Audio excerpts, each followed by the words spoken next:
Reka twongere tubasuhuze kandi twongere tubaha ikaze mwese nshuti zacu aho muherereye hose mu bice bitandukanye bigize isi.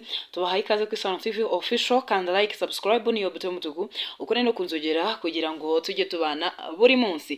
Mumeze mute aho muherereye hose, aho muri mu bice bitandukanye, by'umwihariko abantu bari mu gihugu cy'u Rwanda, mukaba muri mu ntara zitandukanye zikigize amajyaruguru, amajyepfo, iburasirazuba, iburengerazuba ndetse n'umujyi wa Kigali. Reka twizere ko mukomeje kugubwa neza kandi dukomeza kwihanganisha abantu bari mu karere ka Rubavu baba bagizweho ingaruka n'irasana hagati ya M23 n'ingabo za FARDC ndetse n'izindi nyeshyamba zibafasha, harimo FDLR ndetse na Wazalendo ndetse n'abacancuro b'abanyaburayi. Abantu bari mu karere ka Rubavu tubabwira ngo umutekano ni wose, ingabo z'igihugu cy'u Rwanda zamaze gukaza umutekano, ntimuhangayike kandi ntimukuke umutima. Dukomeza no kwihanganisha igihugu cya Repubulika Iharanira Demokarasi ya Kongo, by'umwihariko abaturage batuye Goma bakomeje kubangamirwa n'ingabo z'igihugu cya Repubulika Iharanira Demokarasi ya Kongo FARDC, ndetse tubabwira ngo mukomere kandi mushikame. Rero n'abandi bahungiye mu Rwanda turagira ngo tubabwire ngo mukutuze, kuko igihugu cy'u Rwanda ari igihugu gifite umutekano. Ikindi kandi amakuru amaze kujya hagaragara nuko bamwe mu bari guhungira mu gihugu cy'u Rwanda ndetse harimo n'ingabo za Repubulika Iharanira Demokarasi ya Kongo bari kubanza guhabwa ubuvuzi bw'ibanze, ndetse n'abafite ibikomere cyangwa se ibisebe bari kubanza kuvurwa n'ingabo z'igihugu cy'u Rwanda, ndetse bari kuvurwa babifashijwemo n'igisirikare cy'igihugu cy'u Rwanda. Rero tubabwira ngo mukomere kandi mushikame. Mu makuru tugezeho nonaha hano mu karere ka Rubavu nuko abanyekongo bahungiye mu gihugu cy'u Rwanda bamaze guhishura uko ibintu byari byifashe, nuko Wazalendo yabasahuriye imitungo.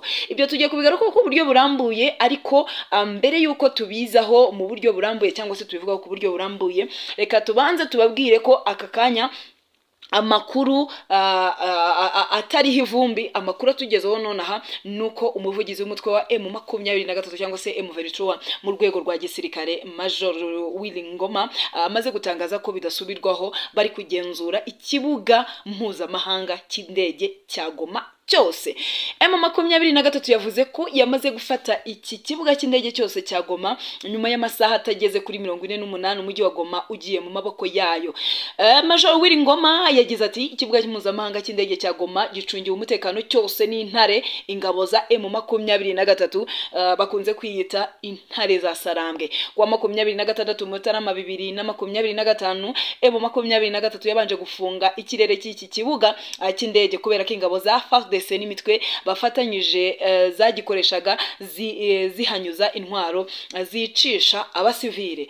Ni ukuvuga ngo abaturage mu butumwa bamaze gutangaza ko FARDC yabahohoteye ndetse ikaba yarisha abasivile mu buryo budasubirwaho. Ngiye kubigarukaho ku buryo burambuye, ariko nanone ni mu gihe intambara mu burasirazuba bwa Repubulika Iharanira Demokarasi ya Kongo no mu mujyi wa Goma muri rusange intambara ikomeje gukaza umurego. Ikibuga mpuzamahanga cy'indege cya Goma nicyo cyifashishwa cyane muri Kivu y'Amajyaruguru. Kugeza mu mwaka wa 2020 ikibuga cy'indege cya Goma cyari gifite ubushobozi bwo kwakira indege nibura 7 za Airbus A320.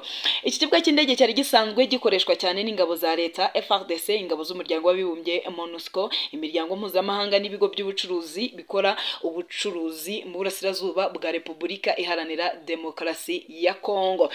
Rero ijoro ngo burya riba ruwariraye, ntushobora kubara ijoro cyangwa se kubara inkuru utagezeho, ntushobora kubara ijoro utaraye.